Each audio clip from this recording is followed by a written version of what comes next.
Hello, in this movie I'll show you how I managed to set up my throttle quadrant to work with the CL-415 in Microsoft Flight Simulator 2024. It's a bit difficult to set it up. All turboprops are difficult, but this one is especially difficult. So first I'll show you how it works. I'm filming in VR, so I can film also the real throttle and also the controls on the plane. Not full VR, but yeah. And then I'll go into the controls to actually show them how they are set up. So first, you can see I'm using also the spoiler, and the spoiler has two functions. One, I don't like to use this first axis a lot because it doesn't have more than one button, extra button. So if you want to use the reversal and the toga or whatever you want to call the red button, it will just not work. It's just one. But it has the cutoff, the detent, and I can use it in this one, for example, to release the surface lock. So I release the surface lock and then I push the spoiler forward, and now I know the throttle are free and I can move them. And you can see I can move them independently, no problems.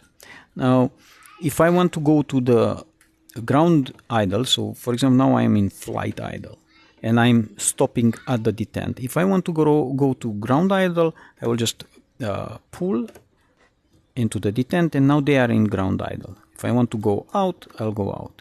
Now if I want to go to the reversal, I'll just pull on the reversal and you can see how they go to reverse. If I want to release, I release the reversal and they go back to flight idle. Remember, they go to flight idle. If I want to go back to the ground idle, I need to pull. If I, for example, if I pulled from this position, I pulled all the way both levers and I put the throttle levers into the detent. Now if I release the reversal, the throttles are in ground idle, but the actual throttles of the game are in flight idle. So I need to remember this problem, and I just need to cycle up and down to return. Especially after landing, you might want to be in ground idle just to be sure you stop. Yeah, this is a limitation. Now the next thing are the condition levers. The condition levers work like this. Normally, you saw they were in fuel off, and normally you will have the condition levers like this. When you start your engines and you put them manually to start, and then after you started the engines and everything is fine, you just put them out from the detent and they will go to the minimum, and then you work like this. I prefer a system like this because there is another system where you have full control on the axis. However, on all this movement, the condition lever will go from maximum to fuel off. Not when you go on the detent, but when you stop before the detent, it will go to fuel off, and then you will have a flame out. So this is not good. So I'm using this system where I'm having just from minimum. I would like to have a way to go to the start feather, but there is no way. It doesn't work. And also I'm using the last axis for the flaps, but it's not necessary. You can just use the switch. Okay, so now I will show you how the throttles are set up and why they work. I'll go to the settings, controls, and in controls on Bravo, I will show you the throttle. So you can see on the throttle, this is throttle 1, left engine, and there are two axes. One is throttle 1 axis and the other one is left engine power set. There are two different names, but they mean the same. Throttle 1 axis, left engine axis. Both are axes. One is on the airplanes and one is on specific. Now, to understand how they work, imagine these two levers are the two axes, and my hand is the right or left lever. Okay, these are logical axis, and my hand is a physical axis. So now when I'm moving the physical axis, I'm moving actually two logical axes, like this. This is the idea.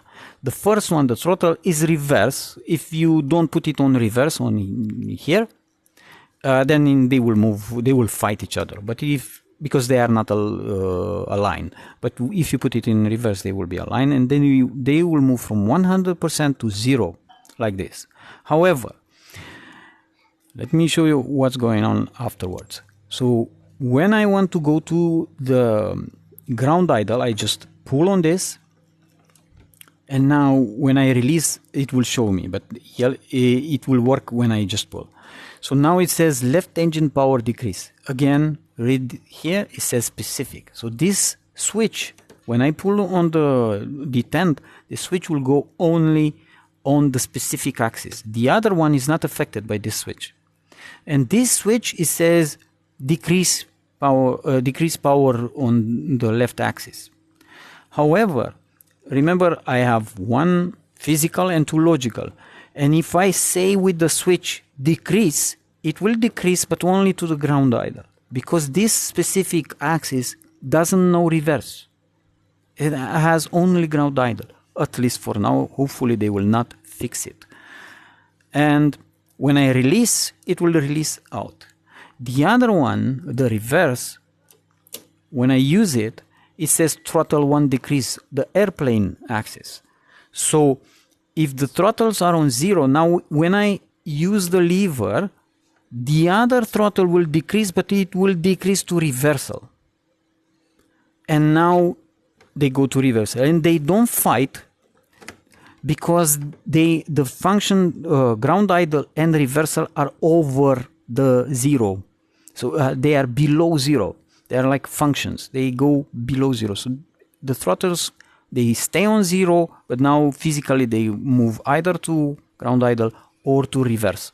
And this is how it works. And also here I have the throttle idle on release. So when I release the lever for the reversal, it will just try to go to idle. And it will go only to the flight idle. There is no function to ground idle. And this is how the throttles are set. Now, the same trick cannot be applied to the condition levers, unfortunately, and I have just propeller one axis. As I said, you can use the specific conditions set left and right, which are axes, but they will work from cutoff to maximum. It's not really useful. Now, there is no possibility to have this detent assigned to something that will go the propeller to the cutoff, to the start position, start feather. Not the feather, no button works. And also there's a big problem with a lot of planes, or maybe all of them. You can have buttons, probably you know them, the propeller increase, decrease pitch, small, big, decrease, it doesn't matter, the name, so you probably know them. Beta doesn't work, feather doesn't work, but you have this propeller pitch high, propeller pitch low, or either on one or general, and you have increase, decrease, small or normal. Let's call it like that. They don't work. What do I mean they don't work? When you set up, for example, a decrease propeller pitch, let's say you imagine you go to 0, and then you are smart and you put the detent to say decrease propeller pitch, it will go all the way high. And then you will say, oh, maybe it's understanding differently. And you will put increase propeller pitch. And now you will put increase propeller pitch. When you do the detent, it will go increase propeller pitch. And then the propeller will go, or the conditioner in this case, will go all the way high. And then you will say, what's going on here? All the commands go high. There is no low. Decrease, increase, high, low, it doesn't matter. Button, axis, that just doesn't matter. Not button or axis. The functions, you can see there is the same, but it has basically the same function. Decrease propeller pitch, small, probably small increments. Decrease propeller pitch in bigger increments. Propeller pitch high is like a setting, go on high. It does high. If you go on low, it does low, but it does also high, so on. So all go high. You cannot go low with this button. So that's why we are stuck with this. A lot of things, they don't work, including the profiles that you cannot save, you cannot rename and copy them without fear that tomorrow they will just be back with the old name, or if you delete them they will reappear, or they don't work, and so on. It's just it's still a work in progress. Hopefully at some point they will leave us to store these profiles locally, because it's just not working, and maybe they will clean them a little bit also. Okay, so this is the explanation.